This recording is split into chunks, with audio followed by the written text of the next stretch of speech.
Која е жената чие тело во распаѓање беше пронајдено вчера во близина на Зрновска река и кои се причините за смрт?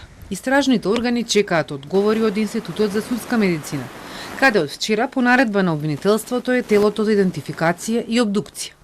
Жената се уште не е идентификувана. Неофицијално, телото е пронајдено без глава и дел од екстремитетите. Анализите треба да покажат дали деловите од телото што недостасуваат се отсечени или пак по смртта животни го распарчиле телото. Директорот на Институтот за судска медицина за Телма вели дека денеска треба да заврши обдукцијата, пошто резултатите ќе ги испратат до обвинителството, без да открива детали за конкретниот случај. Тој објаснува како најчесто се прави идентификација. Кога имаме неидентификувано тело се опишуваат сите белези, од операција и други траги, бемки, заби, висина, облека, накид. Ако може се земаат отпечатоци од прст и се зема материјал за ДНК.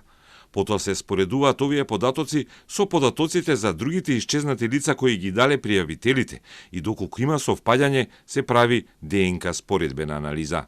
Базата на исчезнати лица на МВР има 20 на жени, чии траги се губат последните 2 децении.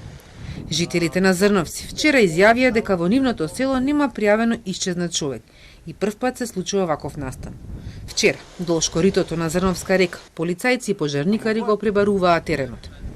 Лани во Штип беше пронајдено тело на 79 годишна жена, закопана во дворот на Денис Сасанов, кому му се суди за убиство.